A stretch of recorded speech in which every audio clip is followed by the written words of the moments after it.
हाँ, ध्यान दीजिए बच्चों। कल मैंने सिंथेसिस में सिंपल वाक्यों को एक सिंपल वाक्यों में जोड़ना शुरू किया था। तो उसमें मैंने आपको बताया था कि पार्टिसिपल का प्रयोग पहला, और पार्टिसिपल में पार्टिसिपल तीन होते हैं, एक present participle, past participle, perfect participle. Present participle को एक्टिव और पैसिव दोनों में यूज करते हैं, पास्ट को एक्टिव में और परफेक्ट पार्टिसिपल को एक्टिव और पैसिव में। तो सबसे पहला यूज आपने लिया था प्रेजेंट पार्टिसिपल का प्रयोग। उसमें मैंने आपको बताया था कि अगर किसी प्रेजेंट पार्टिसिपल का कि अगर किसी वर्ब में आईएनजी जोड़ दे तो प्रेजेंट पार्टिसिपल का एक्टिव फॉर्म हो जाता है। ठीक, जैसे सी है तो आईएनजी लगा दिया तो सीन हो गया, एक्टिव फॉर्म। और अगर वर्ब की थर्ड फॉर्म के पहले बी यानी बीइंग का प्रयोग कर दें तो वो प्रेजेंट पार्टिसिपल का पैसिव फॉर्म हो जाता है। मान लीजिए सी को हमने ले लिया और इसके पहले बीइंग लगा दे तो बीइंग सीन, ये पैसिव फॉर्म हो गया। कल मैंने ये भी बताया था कि वो कंडीशंस कौन सी होती है जब हम प्रेजेंट पार्टिसिपल का प्रयोग करते हैं। तो मैंने क्या बताया था कि प्रत्येक वाक्य के सब्जेक्ट सेम होना चाहिए। पढ़ भी लिया होगा आपने, रिवीजन भी कर लिया होगा।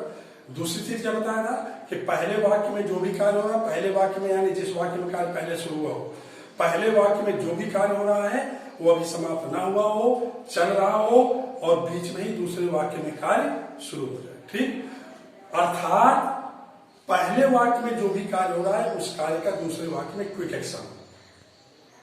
सीधी सीधी बात है कि दोनों वाक्यों के कार्यों के बीच में कोई भी अवकाश संभव ही ना हो, यानी intermission may not be possible between the task of the both sentences. तो हम प्रेजेंट पार्टिसिपल के एक्टिव फॉर्म का प्रयोग करेंगे। ठीक है, ये बात है ना। और लेकिन सब्जेक्ट्स भिन्न भिन्न है, दोनों में सब्जेक्ट अलग अलग है। अधिकतर पहले वाक्य का ऑब्जेक्ट दूसरे वाक्य का सब्जेक्ट है, तो हम प्रेजेंट पार्टिसिपल के पैसिव फॉर्म का प्रयोग करेंगे। ये चीज आपने कल पढ़ी होगी, ठीक है ना। अब इसके आज हम कुछ एग्जाम्पल दे रहे हैं और उसमें नियमों को अप्लाई कर रहे हैं, जरा ध्यान देना। देखिए, जैसे पहला एग्जाम्पल है,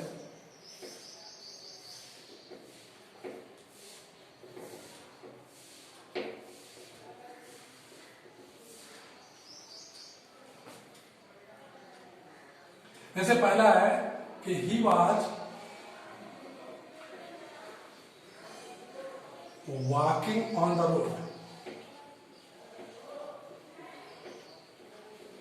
full stop. He met to his old friend। अब जरा समझना, एक ही वाक्य से हर चीज समझ में आ जाएगी। पहला वाक्य he was walking on the road, वो सड़क पर टहल रहा था। ठीक है, दूसरा है वो अपने पुराने मित्र से मिला। तो पहली कंडीशन आपने पढ़ी है कि दोनों के सब्जेक्ट सेम होना चाहिए। और एक चीज समझ लीजिए, अगर सब्जेक्ट सेम नहीं है तो हमें प्रेजेंट पार्टिसिपल की तरफ विचार ही नहीं करना है, फिर प्रेजेंट पार्टिसिपल नहीं है, मतलब पार्टिसिपल ही नहीं है। ठीक है ना। तो सब्जेक्ट सेम होना चाहिए, तो दोनों में सब्जेक्ट सेम है। जब सब्जेक्ट सेम होंगे तो आगे की कंडीशन देखेंगे। ये वाक्य मैंने बिल्कुल सीधा सीधा नियम अप्लाई हो रहा है, ऐसा दिया है।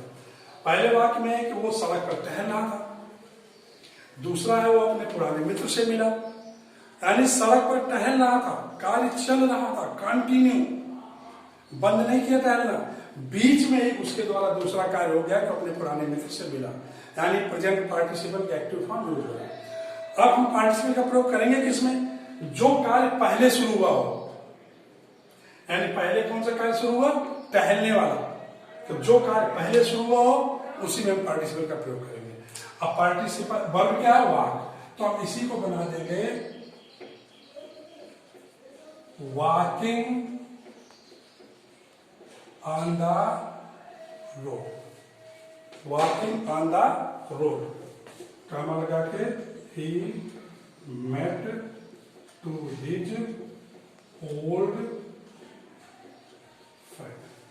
ध्यान देना जरा, यानी सड़क पर टहलते हुए, सड़क पर टहलते समय उसने अपने पुराने मित्र से मिला। ठीक है ना। देखिए, पार्टिसिपल या तो वर्ब की तरह कार्य करता है और या फिर एडजेक्टिव की तरह कार्य करता है। ये एक नॉन फाइनाइट वर्ब है। इस वाक्य में देखिए, वॉकिंग वाला कार्य भी ही कर रहा है और मेट यानी मिलने वाला भी कार्य ही कर रहा है।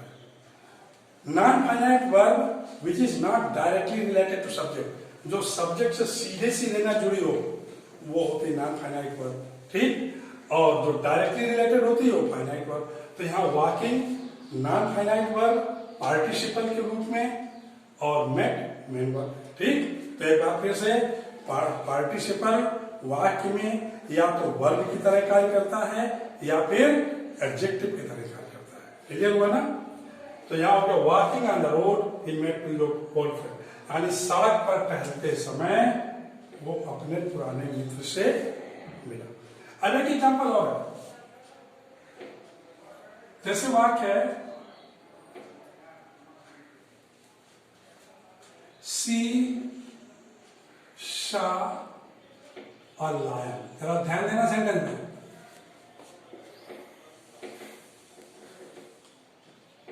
सी began to tremble with fear। उसने एक शेर देखा, वो डर से कांपने लगी। यहां भी देखे प्रत्येक वाक्य सब्जेक्ट सेम है। आपको ध्यान देना है कि प्रत्येक वाक्य में सब्जेक्ट सेम होना चाहिए। तो यहां भी देखे दोनों के सब्जेक्ट सेम है।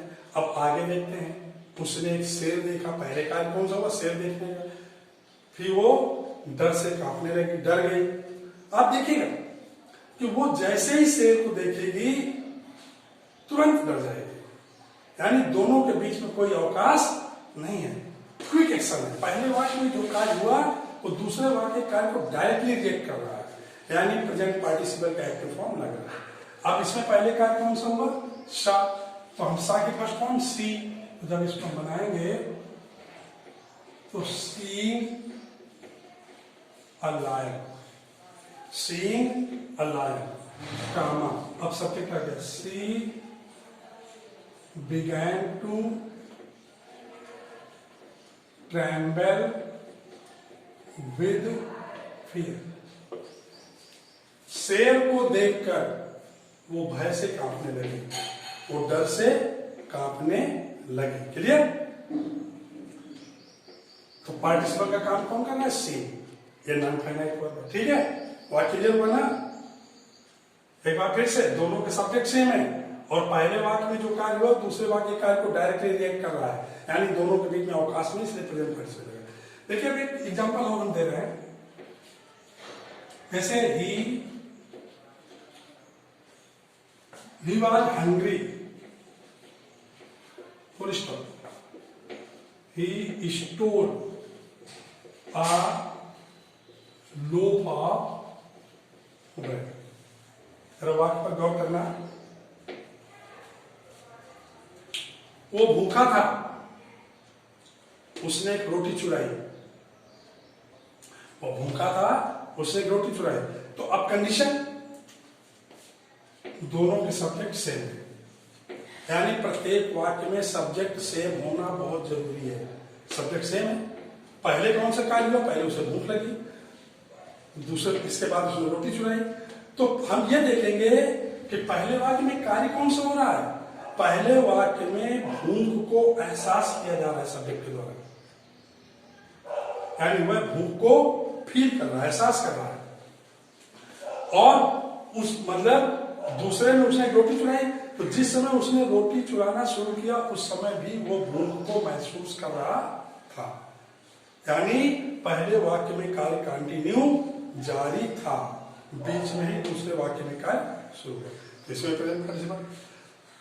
अब देखिए, हंग्री वर्ब नहीं है, हंग्री वर्ब नहीं है, तो हम क्या करेंगे?